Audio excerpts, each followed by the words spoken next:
asalaamaaleykum mbokku téléspectateurs yi ñu ngi leen di nuyu di leen gërëm di leen sant di leen dalal ci seen émission Covid 19 mbas mi Covid 19 mbas mi nag sa ganu bés bi nag mooy professeur Mamadou Koumé di chef du service gériatrie du CHU de Fann tey dafa ñëw ngi waxtaanee ak ñun mbirum mag yi maanaam personne du troisième âge ñi nga xam ne par rapport ak Covid 19 bi naka la ñu war a taxawee ngir jàppale leen ndax ñu mën a bañ a am feebar bi wala ku si am feebar bi naka le spécialiste santé yi di taxawu ci seen biir ngir mën leen faj balaa loolu nag ma fàttali na bu émission bi jeexee nag dinañ leen tegal beneen émission ba xam ne ci mbirum jàng ak jàngale ak tàggat mu dina ci ànd ak ministre de l'éducation nationale mi Mamadou Talla ak directeur général de la RTS Racine Talla ak yeneen gan yu mag nga xam ne dinañ teew fii après mbas mi fii ci télévision nationale ngir lancement émission de la télévision plutôt canal éducation muy première chaîne publique bi nga xam ne dañ koy jagleel li ma leen ko waxee jàngale ak tàggat te Nafissatou Diouf moo leen si nara teewal bu si ko defee nag nu tàmbalee suñu émission Covid 19 mbas mi ak li ñuy tàmm di def dem fële sa ministère de la santé indi leen le point du jour nu ànd si ak ministre de la santé Abdoulaye Diouf Sarr. tey altine fukki fan ak ñett si weeru avril 2020 ministère de la santé et de l'action sociale jot na résultat wu test yi ñu def tey si téeméer ak juróom-ñeent fukk ak ñeent test yu ñu def fukk ak benn ñoo ñëw nekk positif bon ak ñoom ñoo am jàngoro yi muy fukki cas yoo xamante ne cas contact lañ doon suivre si suñuy service ak benn cas boo xamante ne transmission communautaire ñu yëgal leen tam ne tey juróom-ñaari patient déclaré nañ leen ne wér nañu tey dañ leen génn hôpital ci bés bi ñu leen wax tam ne patient yi nekk ci hôpital ñu leen di faj ñu ngi yëg tan bu baax bu ñu xayma ba mu démarré ba léegi ñaar téeméer ak juróom-ñeent fukk ak benn cas la ñu déclaré fii ci Sénégal ci ñaar téeméer ak juróom-ñeent fukk ak benn yooyu téeméer ak juróom-ñaar fukk ak juróom-ñett ñoo ci wér ñaar ñoo ci génn àdduna kenn ñu évacué ko bon dëgg mën nañ jàpp ne téeméer ak fukki patient ñu ngi ci suñu hôpitaux yi ñu leen di faj ministère de la santé et de l'action sociale mi ngi demander population yi ñu respecter bu baax ndigal yi ñu leen di jox pour que ñu mën a xeex Covid 19 bi mu génn réew maa ngi ok jërëjëf monsieur le ministre de la santé Abdoulaye Diouf Sarr mu nga xam ne mënu defal le point tey ñu àndaat si nag léegi ak waxtaan bi ak professeur Mamadou Koumé dégg la naam ñu ngi dégg chiffre waaye tey sunu laaj bu njëkk mooy est-ce que si li ñuy dégg bés bu ne am nañ fii ay mag ya nga xam ne jot nañ am Covid 19 boobu. jërëjëf Ramata Deme maa ngi lay gërëm ci invitation bi di nuyu téléspectateur rawatina mag ñi seetaan Covid bi. bu ngeen ko xoolee sur le plan international mag ñi la gën a attaqué ñu nag suñuy statistique bu ma wekkoo ci li ñu am Fann te je parle sous le contrôle du professeur Seydi waxtaan naa ci ak moom ñun suñu pourcentage mag ñi 34% la maanaam bu jëlee téeméer bu ne fanweer ak ñeenti ay mag lañu kon nga xam ne loolu lu am solo la mu méngoog chiffres yi nga xam ne moom la ñu am sur le plan international donc feebar yi moom bàyyil mag ñi.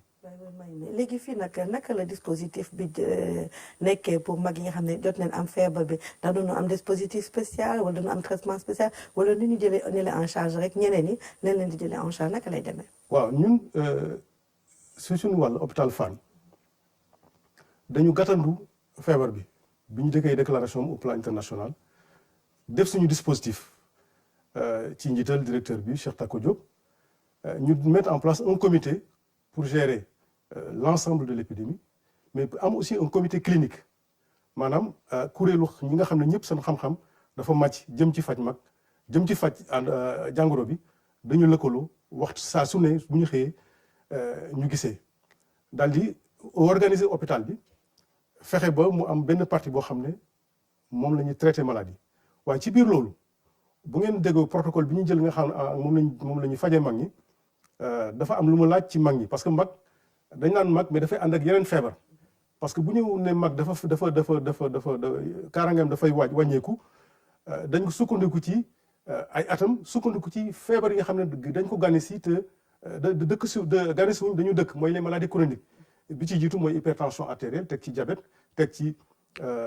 les maladies cardiovasculaires ak les maladies pulmonaires et rénales te lii faat mag bokk na ci feebaru dënn ak roño yi parce que boo ko seetloo roño mag dafay wàññi dooleem nu gën mag di jëm mag doole roño dafay wàññeeku ba xaaj donc ñu gàttandu def en place une stratégie pour que saa yu ñu xëyee mag mu ñuy nemme ko ne hospitalisé nañ ko ñu waxtaanee ko képp ku ci am xalaatam dugal ko ci muy man muy neurologue yi muy cardiologue muy réanimateur yi muy radiologue yi lépp lu ñu war a saytu ci yaramu rag bi bu fekkee dañu war a def scanner bu fekkee dañu war a def électrocardiogramme traitement bi ñu war a def lépp loo xam ne war nañ ko saytu danañ ko saytu ba mu leer ñu tàmbali traitement bi ak surveillance beeg lépp ba mu yegg donc ci biir loolu hôpital Fann organisé wu na parce que li am solo ci mag mooy feebar yi te feebar yi aussi dafa laaj ay examen complémentaire organisé nañu ba am un laboratoire spécial bu nekk ci biir centre de traitement bi organisé wu ba mu am des électrocardiogrammes am des radios numérisées ba pare saa yu waree def scanner mettre nañu en place un dispositif pour donc vraiment dañu tëral suñu dispositif pour que mag ñi dañ koy bu yegsee danañ saytu yaramam anticiper seet parce que li nekk ci mag mooy que feebar yi jiitu boo ko gàttandoo xàmmee ko ràññee ko di nga ko mën a jël en charge te mag mi du déséquilibré. waaw beneen jafe-jafe bi si sama xalaat bu gàtt mooy xëy na mën na nekk xam ngeen prise en charge bi dañu jël malade bu ne tëj ko si néeg faj ko ba mu tane loolu tamit mën na nekk lu diis tamit si mag ak xëy na tamit keneen doomam par exemple am feebar bi mu bàyyi yaay wala papa bu màgget si kër gi loolu mën na nekk ñaari difficulté si prise en charge Covid 19 boobu. waaw loolu aussi lu am solo parce que mag buñ ko ñun suñu gëstu mag boo ko seetloo wér-gu-yaramam. njabootam moo ko ëppal solo mag dafa fonk njaboot de sorte que booy jël mag di ko hospitaliser xelam gaa di nekk ci yaram mi mais xelam ci njabootam lay gën a ne donc boo jëlee mag hospitaliser ko bàyyil xel ci njaboot gi te it léeg-léeg nga jël nit hospitaliser ko dal nañu nga jël nit hospitaliser ko fekk moom daam feebar ne mais moo doon toppatoo waajuram te boo ko bàyyee foofu kenn doo toppatoo waajuram donc yooyu yëpp lu mat a bàyyi xel la donc am nañu en place un dispositif boo xam ne bu ñu ràññee loolu dinañ gàttandu loolu gaaw envoyé benn équipe ci kër mag bi pour mu wéy di ko jàppale ni ko doomam jooju feebaroon daan jàppale. dina am suivi tamit pour li nga xam ne mooy isolement bi ngeen di def foofu ci hôpital ba. dinañ am suivi ci isolement. personnes âgées yi pour bu ñuy tëju xam nga léeg-léeg tamit maa ngi déggoon professeur Seydina des fois tëj bi ñu leen di tëj tamit dafay metti en général si maladie donc ndax loolu tamit day am suivi si personne de troisième âge. am na suivi parce que ci suñ comité bi médical bi ñu am Fann professeur Aïda Sylla mi ngi ci. psychiatre la moom dina faral di waxtaan ak mag ñi nga xam ne ñoom la ñu isolé pour defal leen parce que loolu aussi. prise en charge psychosociale bi dafa am doole ci paj mi du naam du joxe garab rek mais gunge bi dalal xelu mag mi loolu dafay loo xam ne dañ ko boole suñu protocole de prise en charge loo xam ne professeur Aïda Sylla moo ko tëgg vraiment bokk ci loo xam ne bokk na ci suñu prise en charge. mais lan nga yaakaar ne war nañ ko mën def ngir aar mag yooyu si Covid 19 bi. pour aar mag yi xam na ne mag ñi ñoo gën a vulnérable dafa am ay melokaan yu bees yoo xam ne dañu war a di ñàkk mag. mooy les gestes barrières luy ñàkk mag ba doomu jàngoro bi du yegg si moom melokaan yooyu ak jëfin yooyu nag bokk na ci li ñuy wax les mesures barrières mooy li nga xam ne koy ñàkk mais li ci gën a ëpp solo mooy di raxas seen ay loxo ñuy fàttali mag ñi ñuy seen ñu raxas seen ay loxo parce que léeg-léeg mag ñi aussi ñuy xaw a naax di bañ di laal seen ay kanam rawatina bët yi bakkan yi ak gémmiñ gi buñ ko defee même bu ñuy tëdd ba laata ñuy tëdd nañu raxas seen loxo parce que mën nga tëdd nelaw laal sa kanam wala leneen booy ak looy def booy génn boo laalee dara muy bunt muy leneen boo paree nga raxasu te it ñuy boole ci aussi di dandante bañ di dëddoo dandante mooy di respecter distance bi nga xam ne mooy nekk ak ñeneen ñi tey aussi di wàññi parce que xam nga mag ñi souvent surtout retraités yi nga xam ne amul seen activité dafa wàññeeku dañuy faral di meubler seen temps di dem di seeti nit ñi di nemmee ko ay mbokk loolu jamono bi ñu toll nii dañ ko war a wàññi.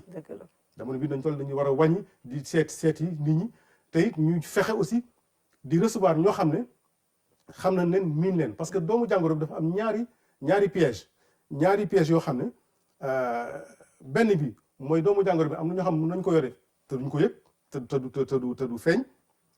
ak ñi nga xam ne aussi mën nañ ko bàyyi ci benn surface boo xam ne dafa doomu jàngoro bi dafay des di xaar loolu moo tax ñu war a gën a aar mag ñi ñuy recevoir ñu xam leen te it lépp lu ñu laal ñuy raxas régulièrement seen loxo ak alcool gel ak saabu. jërëjëf professeur Koumé léegi lañ dem lu dul lancer benn élément ba nga xam ne direction générale action sociale muy DGAS bu ministère de la santé moo def ay action ngir jàppale joxe ay aide alimentaire si période de Covid 19 bi mu jàppale ak ay soutien psychosocial pour couche vulnérable surtout pour ñi nga xam ne jigéen ñi la ak ñi nga xam ne dañooy dund ak handicap ñu ànd si léegi ak Oumar Diaw. fexe ba néew ji doole bañ am ay jafe-jafe ci loolu le gouvernement bu Sénégal taxaw ci jamono ji direction générale bu action sociale jiitu ci. ñu ngi def liggéey bu gën a am solo ak yeneen ministère développement communautaire ak famille pour que ci ay pàcc mooy wàllu xale yi wàllu yeneen xeetu néew doole yi ñu xool naka la ñuy organiser liggéey boobu pour que kenn ku ne liñ la war a jàppale ñu ci anam yu nga yelloo ñu mën ko séddale ci anam yu rafet. lu ëpp weer a ngi nii feebar bi di coronavirus dugg Sénégal kër yu bëri door nañu yëg ay coono seen nekkin xaw jafe. dafay toucher directement la population te defe naa ne am na foo xamante ne fii ñun ñu nekk sur le terrain ñoo ko mën a xam te en général ku tudd jigéen ne néew doole. ndimbal bi dañ ko jagleel ay néew ji doole ak ay waylaagu ndax yu mel nii bu amee ñoom ñoo koy gën a yëg. lañ daan def lu ci ëpp mënatuñ ko def ndax feebar bi nga xam ne mooy sévir à travers le monde ñu ngi xaar ñoom itam ñu jàppale leen ci ay ceeb accompagner leen. lii xëj na benn partie bu ñu njëkk a jot la rek mais ñu ngi xaar yeneen i don parce que suñu yeneen i membres ñu ngi xaar aussi ñu jàppale leen. ci dëkku taax yi naka Ndakaaru am na ay jigéen yu mënatul daan seen doole nañ ko daan defee. dinañu dimbale si ñu bénéficiaires yi si situation d'état d'urgence bi dina leen amee njëriñ bu baax a baax ñuy remercier suñu autorités yi. jàppale bi nag jiitu réew bi moo ci njëkk taxaw wane yoon bi action sociale nag xamle na ne bépp région wu Sénégal dinañu fa taxawu ña fa dëkk. waaw Oumar Diaw li mu nu indil am na solo trop ndax en plus que c'est vrai que mënatuñu déplacé wu day tax sax nit ñi gën a mën a toog seen kër ngir aar seen bopp aar seen njaboot si mbirum feebar bi malheureusement nag temps bi daf ñu xaw a xooj professeur Koumé mais est-ce que ñu ngi wax fan yi neen sol masque est-ce que masque yi war nañ ko mën a jox mag yi. waaw mag ñi war na leen mën a jox masque damay fàttali aussi que feebar bi feebar bu bees la. mun na gane si mag mooy li muy maladie aiguë mais dafa fekk ne mag dafay am yeneen jàngoro mag am na diabète mag am na tension mag nga am na leneen donc bu ñu faral di fàtte faj feebar yooyu parce que ragal dem hôpital tax na ba mën nañu toog lor seen bopp te boo ko seetloo hypertension artérielle ak diabète dafay aggraver Covid mooy ndax les combinaisons mortelles donc nga la waay ku ci am diabète wala tension ngay dem seet sa docteur ñu faj la booy dem seet sa docteur mën nga sol sa masque booy dem hôpital mën nga sol sa masque buñ lay examiner nga ñibbisi ak sa masque booy nga nañ moytu aussi mbooloo bu ñu xamee ne am fu ñu jëm aussi nañu fexe ba yoon boo xam ne du bëri nit te bu ñu demee aussi ñu dox lu ñu dox ñibbisiwaat mais masque bi moom bu fekkee ne mën nañu dem jëli seen garab jëndi pharmacie bu ñu jëndi seen garab pharmacie nañ sol seen masque bu ñu dem seet seen médecin mën nañu sol seen masque mais yaakaar naa ne aussi loolu lu am solo la pour ñu tegtal ko mag ñi. jërëjëf professeur Koumé ko loolu ngay dénk tey askan wi. waaw mbas mi feebar bu bees la boo xam ne mën na dal ku ne mag ñi nag ñoo ci gën a seen kaaraange dafay wàññeeku waxoon naa ko fii ndax ñaari gàddaam yi muy gën a attaqué mooy dënn bi ak roño yi. dafay fekk ñu wàññi seen néew yi doole wàññeeku nañuy faral nag di aar mag ñi di leen bàyyi xel di toppatoo seen lekk ñuy lekk bu baax di naan régulièrement donte ne génnuñu sax ci kër yi ñuy tàggat seen yaram di faju vraiment comme on dit xodleku balaa lakkale. jërëjëf professeur Coumba ñu ngi lay gërëm di la sant bu baax si sa teewaay fii si émission Covid 19 mbas mi dañuy dem lu dul fële sa chapitre bi fekk fa Oumou Kalsoum Sall mu indi nu la xam ne mooy Allo Diaspora mooy xibaaru bitim réew te Oumou Kalsoum tey foo dem ak lu nu indil. Ramata maa ngi lay nuyu di nuyu suñu mbokku téléspectateurs yëpp di am mbégte bu baax dellu si tey ci seen rubrique Allo Diaspora ni ngeen ko xamee Allo Diaspora seen télévision nationale lim ci fas yéene rek mooy fépp foo xam ne ni doomu Sénégal moo nga fa ci bitim réew ci jamono yi nga xam ne ni nag ñoo ngi dund pandémie ñu dem xool rek sa nekkin foofu. tey nag fi ñu fas yéene dem mooy réewu Gabon foofu it xam ngeen ni doomu Sénégal yi fa nekk seen lim takku na macha allah moo tax ñu fas yéene waxtaan ak ambassadeur bi fa nekkal Sénégal di son excellence Abdoul Siré Dia moom nag la ñu fas yéene waxtaanal tey excellence maa ngi lay nuyu. maa ngi lay fay madame Sall ça va. ça va bien alhamdulilah alors excellence xam nañ ni yaa ngi foofu ci Gabon.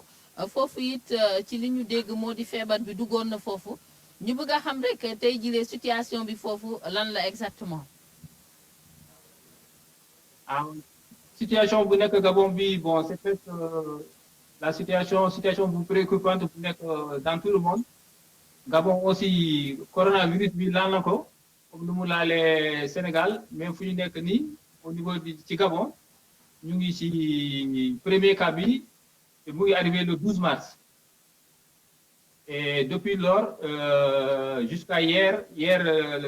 la dernière comptabilité ñu ngi woon ci 54 nit yu am coronavirus. am na kenn ku dee et kenn ku nekk ku wér ñeneen ñi ñu ngi ci hôpitaux yi. est-ce que loolu waral na rek gouvernement bi am mesure yoo xam ne jël na ko ni ko yeneen réew defee ngir rek mën a xeex ak feebar bi. et à partir du 16 mars. dañu jël benn mesure yoo xam ne bu fekkee les deux amoon ñaari yeneen 2 cas yu amoon le 16 mars. alors dañu fermer tous les lieux les restaurants les écoles tëj nañu mosquées yi tëj nañu yëpp et après ñu ngi def publicité pour mesures barrières yi. vraiment ils ont pu jël nañu mesures yi ñu waroon jël yëpp pour ça fait une semaine dañuy def ak couvre-feu à partir de 18h30 ba 5h du matin. jël nañu couvre-feu ça fait une semaine nga xam ne de 18h30 de 19h30 à 5h du matin kenn du génn. D'accord. Aujourd'hui confinement bi commencé na tey le 13 confinement bi commencé na pour 15 jours nga xam ne kenn du génn kenn du sauf les gens yu dem ay Uber ou yooyu dem jënd lu ñuy lekk sinon tout est bloqué depuis ce matin il y a un confinement total au niveau de Libreville le grand Libreville. Donc confinement bi ci Libreville la yem mais couvre-feu bi c'est dans tout le pays mais confinement bi c'est le grand Libreville c'est-à-dire kenn du dugg Libreville kenn du génn Libreville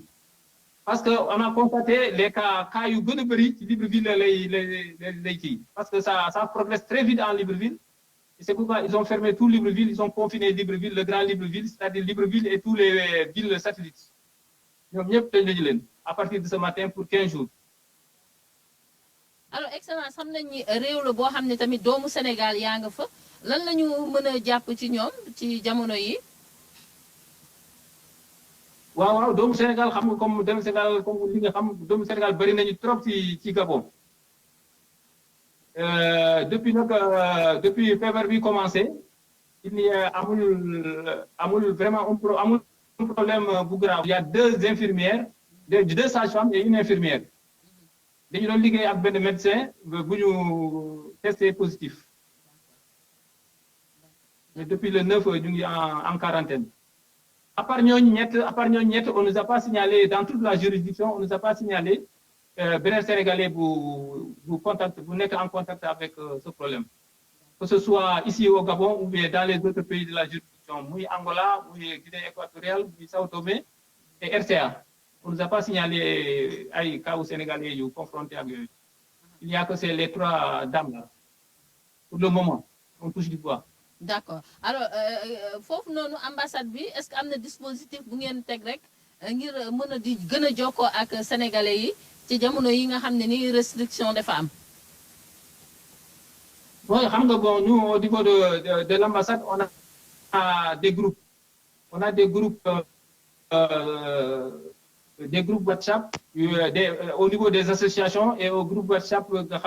c'est presque toute la communauté, avec les chefs de colonie qui sont tous dans le groupe WhatsApp et avec l'attaché militaire pour les trucs de sécurité. On a aussi des groupes WhatsApp. Nous communiquons entre nous. Je crois que la communication au niveau de nos compatriotes, ça passe. Gabon aussi, les Sénégalais du FINEC, surtout, c'est des commerçants.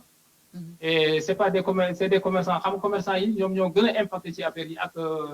les ouvriers.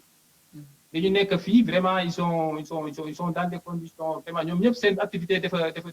presse. Nous remercions vraiment, nous remercions le président de la République, nous remercions l'État du Sénégal. Nous savons que l'État du Sénégal ne s'est pas oublié. Comme a dit le président, et nous vraiment à part, de sorte que vraiment que l'État puisse leur venir en aide. D'accord. Jërëjëf excellence, maa ngi lay jaajëfal bu baax. Merci beaucoup. Voilà Ramata mu nekkoon Abdoul Séhé Dia moom nag mooy ambassadeur Sénégal bi toog foofu ci Gabon gis nga ñu ànd ci situation bi foofu xam nga Gabon am na sax ayu bés wala sax ñu ne ëpp na weer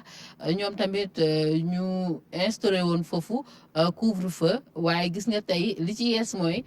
depuis ce matin li mu ko waxee Libreville dafa nekk ci confinement général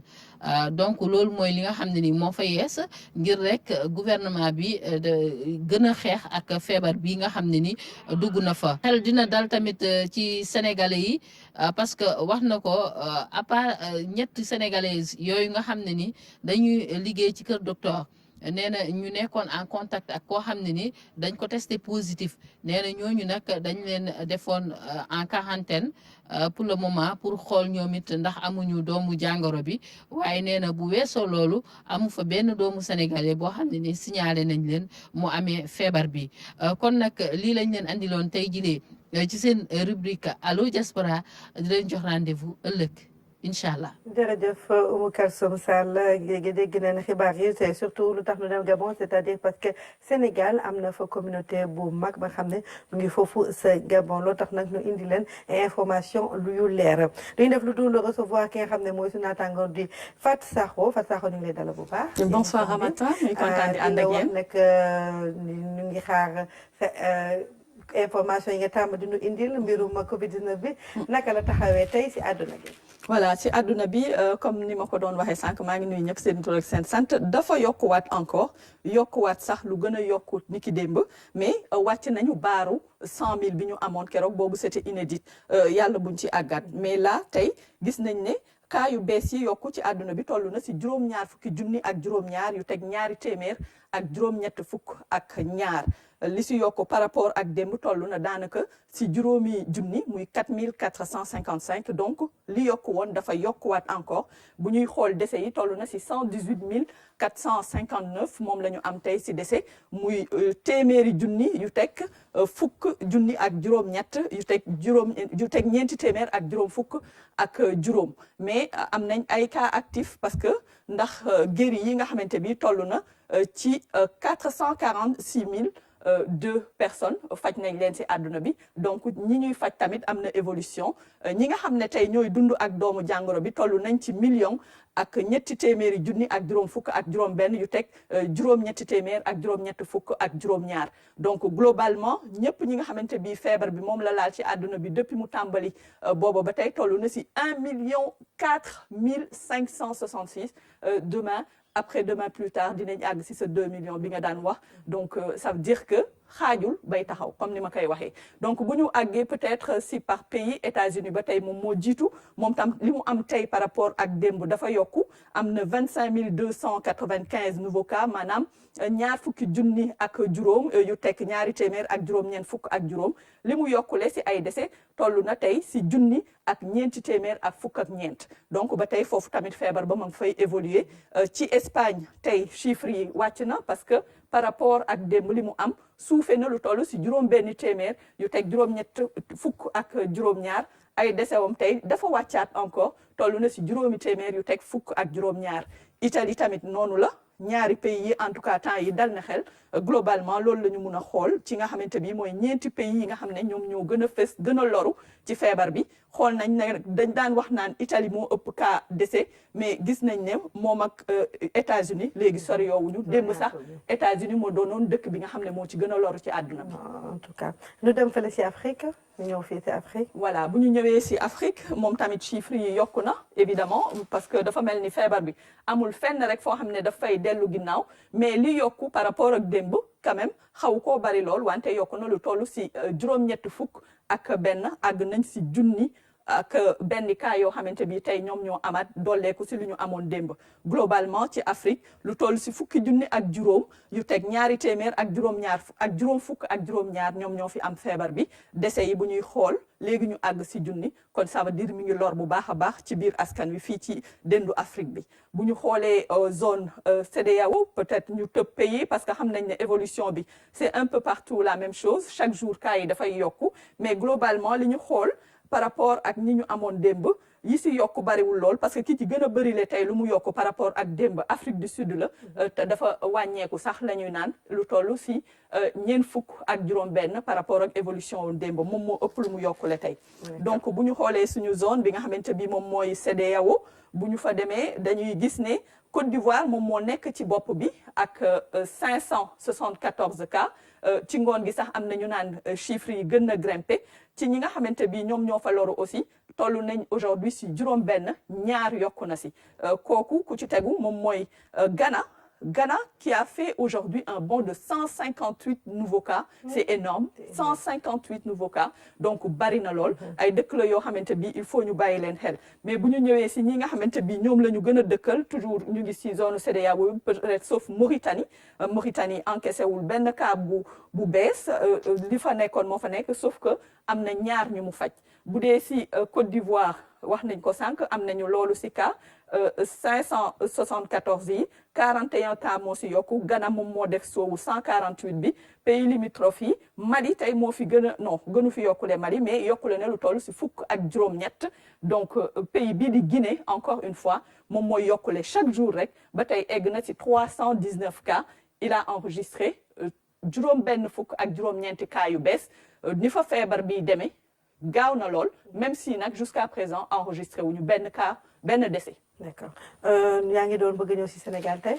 voilà c'est ça parce que bu ñuy waxtaanee pays limitrophes yi tamit ñun ñoo nekk si seen digg ñoom ñu wër ñu day baax tamit ñuy am situation bi lañ ñu wax donc tey déclaré nañu 291 cas yu bees noonu la ko ministre bi waxee sànq ñi nga xamante bi ñoom la feebar bi tëral toll nañ si téeméer ak fukk ñi nga xam ne ñoom la ñu faj loolu nag moo jaaxal àdduna bi yëpp mais sant rek bu baax a baax ëpp na bu baax ñi nga xamante bi ñoom ñoo tëdd feebar donc toll nañ si téeméer ak juróom-ñaar fukk ak juróom-ñett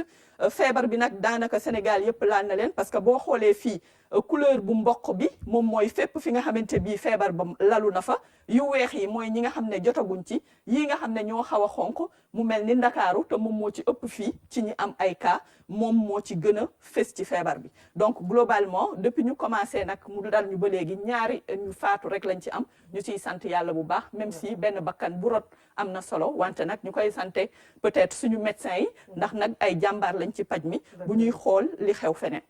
ils sont vraiment encouragés merci beaucoup Fatou Sakho aussi situation bi nga xam ne defal nga ñu ko balaa nag ñuy dem fële si conseil pratique ak Coronews ñu nag suñu première information mooy président de la République Macky Sall moom nag jot na tey dem si hôpital Idrissa Pouye bu Grand Yoff dem seeti la nga xam ne foofu luñ fay def ngir prise en charge Covid-19 bi xam naa dinañ si ñëwaat incha allah bu gën a yaatu si édition yi information lépp dinañ la si wax yu information yu gën a yaatu bu soobee yàlla ñu dem léegi si conseil pratique tey nag lan ngeen ñu indil si li nga xam ne war na dimbali nit ñi si aar seen bopp si Covid-19 bi te dafa mel ni tey si nene tuuti yi nga dem. voilà nene tuuti yi la ñu dem et nene tuuti yi dañ si am wàll parce que déggoon nañ ne am na si dëkk boo xamante bi benn bébé bu am ñaari weer jotoon na fa loru yow mii sax yaa ñu suggéré bii conseil tey parce que dañu xamul naka la ñuy aaree xale yi ba nga xam ne aussi ñoom tamit kuy wax wala dara parce que ñi leen di téye parfois dafa bëri donc xamuñu nu ñuy def ba aar leen ci affaire lor yooyu nga xamante bi xëj na mun na dal nit donc ndax war nañu takkal xale masque am déet parce que liir du mag donc ñu ne déedéet parce que liir déjà noyyeem dafa jafe boo ñëwee nga sampal ko encore masque boo xam ne dafay tëju ne nepp fii ci bakkanam ak ay kanamam te amul sax masque bu tolloo ak ñoom donc là da nga koy gën a ñàkk ngelaw te ay poumon taxu koo demee noonu donc nañu moytu di tëral di defal xale yi koo xamante bi amoo li nga xamante bi am na ay dëkk yoo xam ne tey ñu ngi koy defar pour aar seen xale nga muur xale bi ba na mu ware mais nag li gën mooy bañ a génne bébé ci période bii bu munta ñàkk a dem ñàkk wala leneen nag booy génn nga muur ko ba nga xamante bi képp koo xam ne yor na doomu jàngoro bi du mun a jote si moom ak moytoo di ko paasante ah oui loolu moom am na si solo trop nu dem léegi si Coronews Thaïlande ñoom tamit am na la xam ne jot nañ ko def si mbirum tamit aar xale yi justement maa ngi wax sànq ne am na dëkk yoo xam ne commencé nañ parce que nag feebar bi ñëpp lay laal liir bu ndaw bi xale mag màggat ñëpp la si yemale xàmmeewu ci kenn donc ñoom aujourd'hui dañu defar lii genre mbaxane la visière xam nga gis nga ay mag sax yu koy takk mais dañ cee teg benn genre lii comme li scooter yi di takk pour aar xale bi nga xamante bi bakkan beeg bët yi ak gémmiñ gi yëpp mun nañ ko tëj ba fii te dul doon lu ne kapp ndax li wër yëf yi yëpp dafa ubbeeku muy invention bu am solo pour les bébés. d'accord ñu dem léegi si beneen information foog naa nit bu siiw de lan wax ne moo tane. waaw alhamdulilah parce que nag de plus en plus comme li xew Sénégal mi am na ñuy faj bu baax parce que am na benn journaliste bu célèbre journaliste sportif chroniqueur gis nga mi ngi nii ay football kat yu bari xaw ñu ko bëgg lool parce que lambiñam dafa saf lool xam naa bi mu feebaree am na ñu bari ñu daan ñëw mais loolu kenn yéenewu ko kenn tey tane na bu baax ba mu ngi nii génn di sant bu baax ñi nga xamante bi ñoom ñoo ko doon faj. OMS nag tey lu am. alors OMS dañuy ne tey laaj bi est-ce que doomu jàngoro bi mun nañ ko wàllante ci jaww ji mu ne virus bi nga xamante bi moom moo tax Covid 19 bi ñëw principalement mi ngi wàllante ci ay tuflit bu ko nit tuflee moroomam léegi wala mu tissooli mais ñu ne gouttelette yooyu dafa diis ba nga xamante bi pour mu des ci jaww ji wala espace bi nga xamante bi foofu la génn dafa jafe donc mun nañ jàpp ne ba léegi nii daal yëf bi mooy Covid bi wala SARS-CoV-2 bi munul transmettre si jaww ji parce que amul doole bu muy naawee ak boppam loolu la OMS wax. jërëjëf Fatou tey dégg nañ bu baax li ñu indil tey te comme d'habitude yu am solo nga xam ne moom nga ñu indi fii nga xam ne war nañ ko mën a xam si mbirum Covid 19 bi ñu lay gërëm di la sant bu baax a baax di leen fàttali tamit que Covid 19 mbas mi seen émission bi bu jeexee léegi dinañ la amal benn émission ba nga xam ne lancement ki télévision Canal Éducation bi nga xam ne Nafissatou Diouf moo koy animé te dina am gan yu mag lu si mel ne ministre de l'éducation nationale Mamadou Talla directeur général de la RTS Racine Talla ak yeneen gan yoo xam ne dinañ waxtaan ak yéen si mbirum jàngale ak tàggat ak Nafissatou Diouf bu si kaname incha allah léegi bu générique bi amee di leen gërëm yéen tamit di leen sant bu baax di leen may image yi nag pour tàggatu ak yéen muy di président de la république Macky Sall dem nag tey fële sa hôpital Idrissa Pouye fële sa Grand Yoff ngir xool tey naka le dispositif bi taxawee ngir xeex Covid 19 bi ak surtout prise en charge maladie fii si Sénégal te dinañ si ñëwaat incha allah bu baax kon nag ñu profité aussi kon tey ñu sargal tey suñu président de la république Macky Sall. voilà encouragé bu baax guerre boo gis général la koy jiite te ci contexte bi moom mooy général bi donc day baax mu nemmeeku dispositif bi yëpp ba nga xam ne dinañ mun a jël nit ñi ni mu waree. incha allah vraiment merci et félicitations encore di ko jàppale bu baax si xeex bi ndax xeex bi tey na du xeexam moom kese xeexu Sénégal yëpp nag di naan yàlla Covid 19 bi jóge fi ak jàmm ak salaama di sargal tamit ñëpp ñi nga xam ne ñooy seetaan émission bi Covid 19 mbas mi di la ñaanal guddeeg jàmm.